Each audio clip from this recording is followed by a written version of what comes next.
Welcome to Rebel Chaser. My name is Gail, and I have a video for you from Judge Brownlich in Michigan. He has a couple that are there for a parenting time review. And, well, let's just say things don't go well for mom. And I don't want to say much. I'll let you guys watch. For the record, this matter is before the court to review any outstanding issues, including but not limited to both parties' monthly parenting time complaints. This hearing is being conducted via Zoom. Aaron Atkinson, the plaintiff, is present. Is Samantha Sewell present on audio? Yes, Your Honor. All right, good morning to both of you. On audio? Yes, Your Honor. All right, good morning to both of you. Morning. Since we're last in court, Ms. T1RAD has conducted a custody parenting time investigation, which included an interview of all three of your children. Ms. T1RAD has made a recommendation. Have both of you received a copy of Ms. T1RAD's recommendation? Yes, Your I Honor. have. Okay. And the two of you have conferred with Ms. Brower this morning. And the court would note, Ms. Brower, maybe a mistake, but there appears to be an outstanding motion, a motion filed by defendant mother to modify custody. I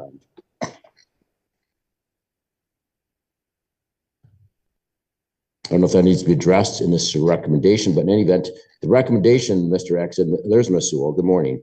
The recommendation is that the front of the court recommendation, Ms. T1RAD, dated August 13th, 2024, be adopted. Specifically, mother's parenting time with Cadence and Isabel shall be every other weekend, Friday at 4:30 to Monday to school during the school year, during the summers, week on, week off, with the exchange at Sundays at 6 o'clock. Mother's parenting time with London shall be reasonable and liberal. Further, that the outstanding parenting time complaints filed with front of the court through July 8th be dismissed. It's also known that both parties have provided the court with essays, what they have learned from their high conflict solutions workshop. The court appreciates both of you taking that program. Hopefully it was beneficial. I'm not, the court does not order the completion of that class if it's a waste of time. So I hope that there was some value in that class for both of you to make life easier for each of you. All right, so Ms. Sewell, do you understand the recommendation? I do understand it. I understand what's wrote. I don't understand how we got here. Okay, so you disagree with the recommendation? Absolutely. How we got there is we have an independent, experienced front of the court facilitator. I personally feel like she's interviewed your children. So your children are 16, 14, 13. This is not like a 6-year-old. So much more weight to be given on the thoughts and input of the children. I can guarantee you that, Ms. Sewell. So maybe you should ask yourself these questions, because obviously this is what the children want.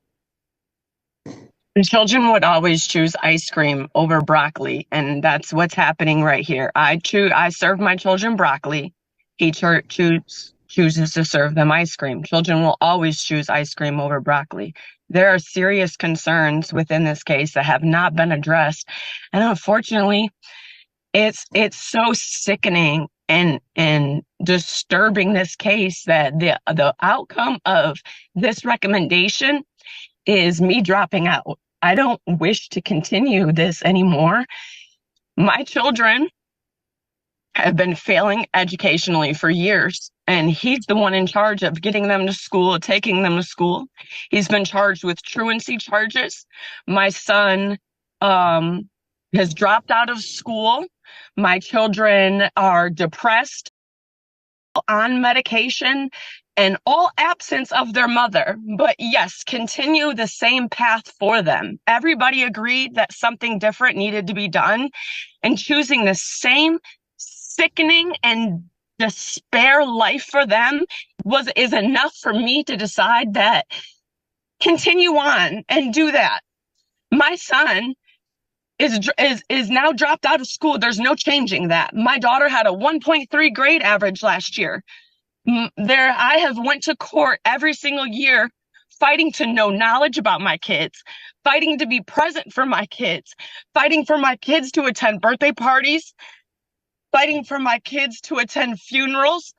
I've had to go to court to know my kids' education, to know their therapist. I've had to go to court to have you tell him that he had to keep them in school so he wouldn't take them out for acting classes.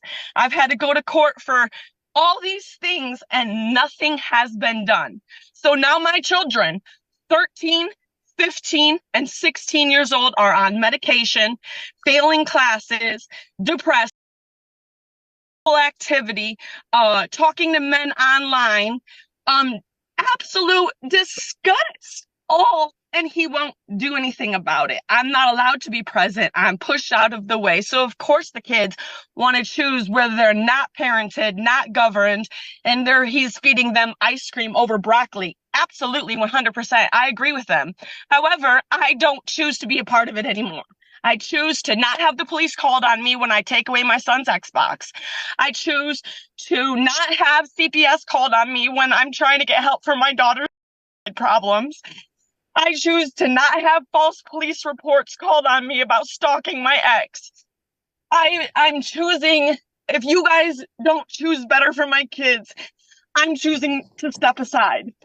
Flat out. I have 2 other children to parent and raise and worry about. That's how I feel.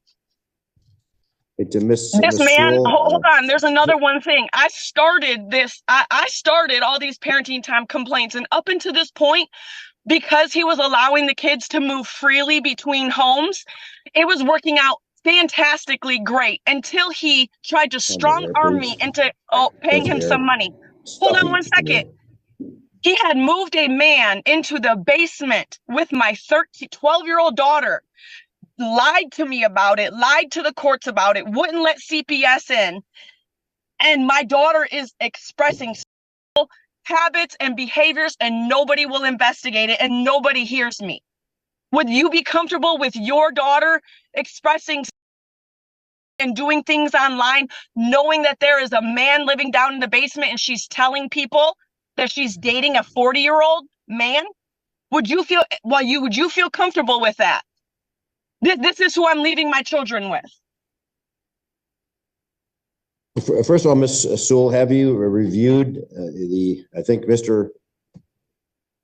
Axon filed in the court file, there's University of Michigan Psychiatric Emergency Department reports. I have. And Okay. can I explain something to you? Stated June 6th, whether your daughter was taken to the hospital. She claims that there's ongoing, this is her words. Yes, can I explain something to you? Her mother. Yes, can I explain something to you? So I just want to make sure that no, you don't need, want to make sure you saw these. I did. So I did, absolutely. And it made me bawl. It's so sickening because here's the thing. Here's the thing, Your Honor. Mr. Atkinson, I was explaining my concerns of what I was finding on her phone and explaining what I have known my son to do and explaining what we had just came across. The referee wanted to say that the kids were not allowed around each other and was concerned about incest relationships because what I was finding on Isabel's phone while she was in Mr. Atkinson's home. So I explained this to the court. The referee was like, whoa, something's going on.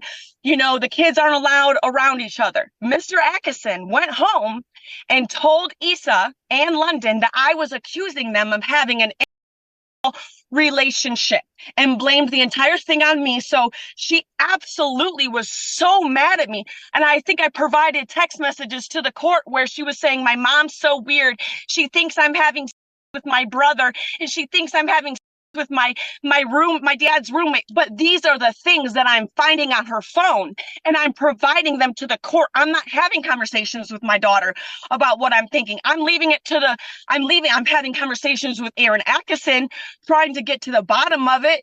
And then he's going and telling he is showing her, even these classes, he is showing them the paperwork and putting it in their faces, absolutely causing problems. I've came to the courts every single year about things that I'm badmouth, I'm talked about. Of course the kids view me like this. This is 100% parental. And the courts have enabled the control of me, and I'm done. If you guys cannot see that, why would I be fighting for my kids to them? All I want for them to do is do better in school. Hold him accountable to that court order. It's a court order for a reason. You're not allowed to badmouth me every chance you get.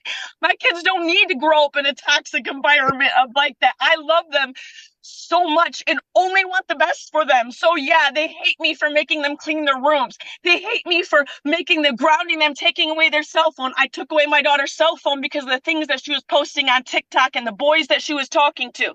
He turned around and bought her a new phone. After all this,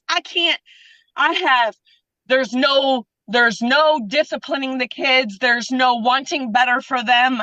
I am merely nothing more than a babysitter. So I choose to not do it. I cannot live, and I cannot be exposed to the police knocking on my door again, to the CPS, to the false CPS call. I've been dealing with this for far too long. Far too long. And this is exactly what he wanted. So congratulations, Aaron. You've won. Congratulations. This is absolutely what you've wanted. I hope you're happy with the results. To be honest with you, I feel so bad for my kids, but I feel so bad for my kids' future that they have to live like this. 100%. The kid's therapist is his therapist. Can you imagine what my kids would say if my kids attended my therapist and all they listened to is negative lies that I said about my ex, the paid actor, the one that literally gets paid to make people believe his story?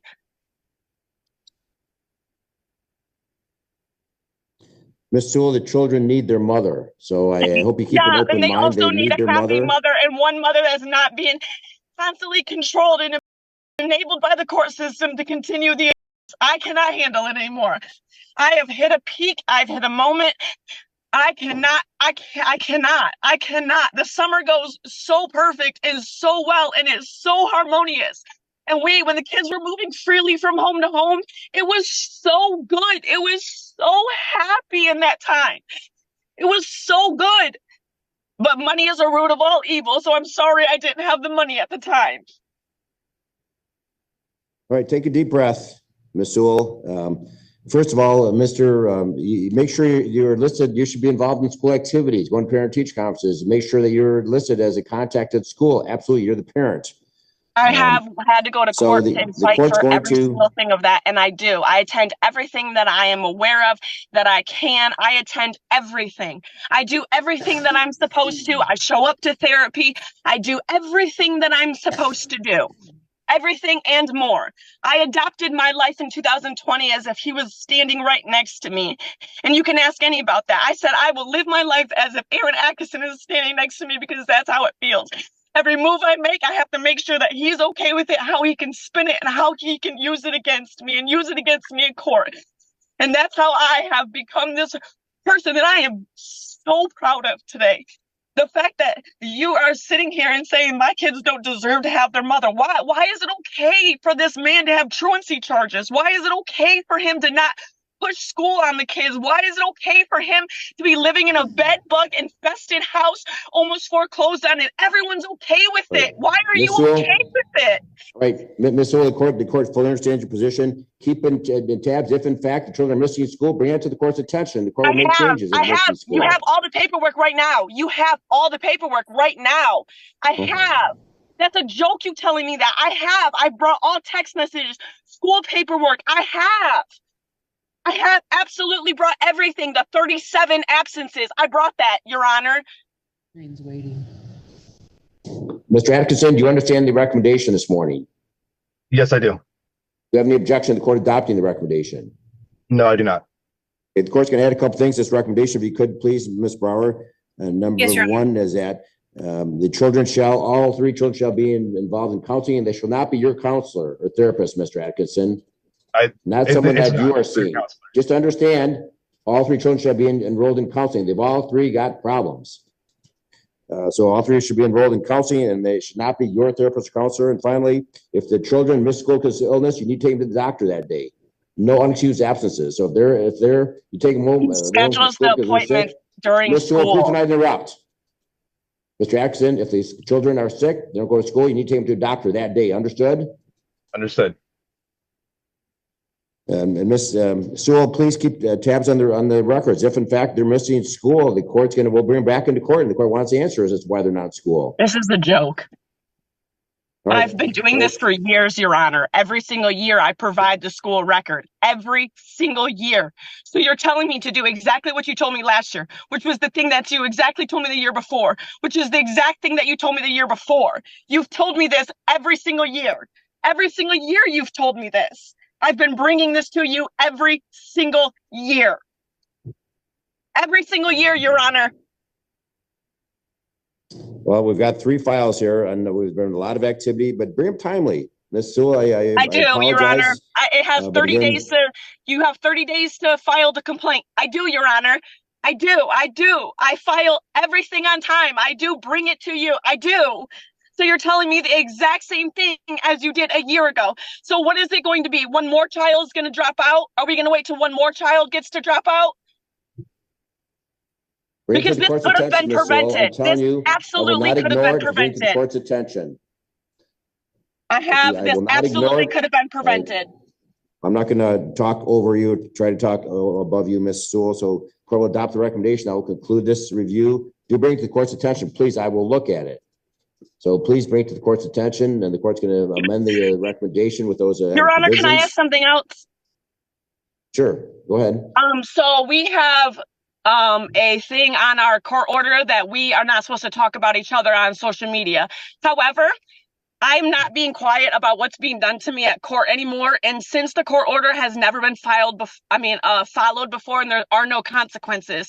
So if I start speaking out about what's being done in the care that Mr. Atkinson, and I have already interviewed with the podcast company that wants to hear my story about what's been happening with friend of the court, CPS, and how I've been treated and the injustice, and the fact that you're still allowing this behavior and you're giving custody to him.